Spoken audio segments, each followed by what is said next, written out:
For more on all things NHL, we welcome in Dave Pagnotta, editor-in-chief of the Fourth Period. Dave, the Islanders, another one of those teams that has been busy, reportedly adding Zach Parise and re-signing Kyle Palmieri behind the scenes. What's the latest on those moves, and what do you think is next for the Islanders?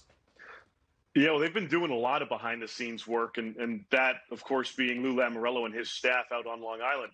In addition to those guys, there's belief Travis Zajac is coming back for another season. Casey Cizikas has been agreed upon as well to a multi-year deal.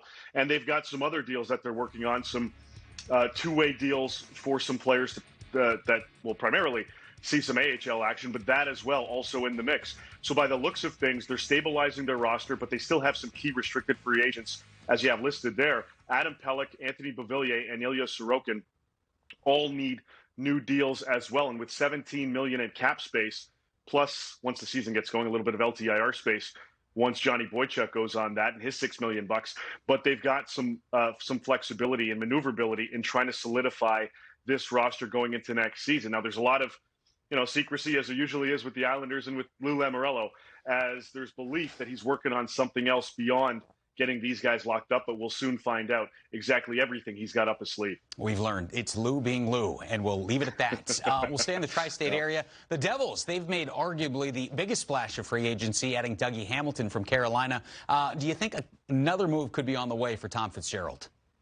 Yeah, you know what? He would really like to add to his top six, primarily a first-line winger capable of playing with either Jack Hughes or Nico Hischier. But this is the priority and has been after getting Dougie Hamilton locked into a deal. Now, they've got over $21 million in cap space, and they've been exploring different options. They had a pretty big offer on the table for Brandon Saad. Obviously, that didn't work out as he went to St. Louis. But this is a club that is looking to add some pieces. And as I mentioned, with that $21 million, they only have a couple key restricted free agents still to sign. So there's a lot of room. This is a team that's been engaged with St. Louis on Vladimir Tarasenko.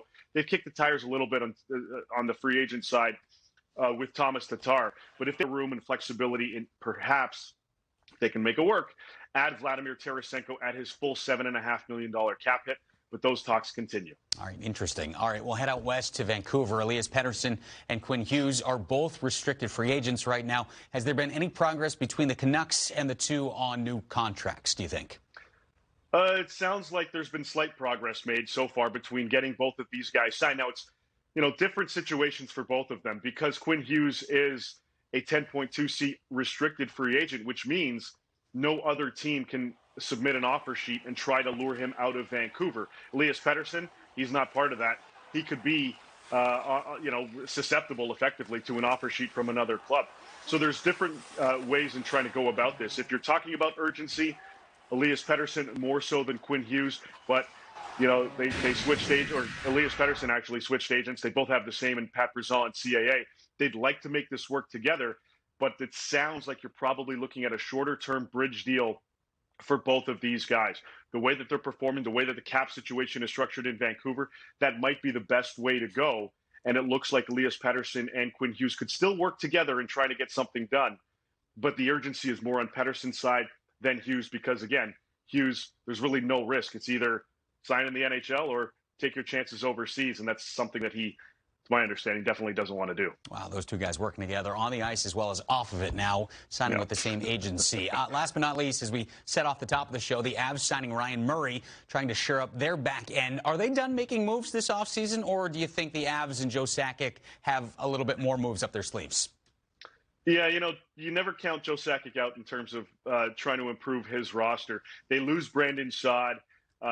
That's an area that they would certainly like to address. Now, by adding Ryan Murray, it effectively replaces Ryan Graves in terms of their overall top six. They had to trade him over to New Jersey, another lefty in Murray. But up front, not having Saad, maybe they look at Thomas Tatar, or they go internally to Alex Newhook, who could be perhaps moved up in the lineup and perhaps have a top six role. But they made a couple of assets additions. Darren Helm stabilizing things from a two-way perspective. Maltsev as well, adding to the roster. So it wouldn't shock me if they're done, but at the same time, you never count Joe Sakic out and try to improve his roster. Not having that top six guy in Brandon Saad could hurt them down the stretch. So if they could add they would like to do so, but they're limited in cap space, especially now with just under $3 million to play with. All right, we'll have to see how it plays out this offseason. Dave, thanks so much for the insight. As always, we'll talk to you down the road, I'm sure. You got it, J-Mo. Thank you.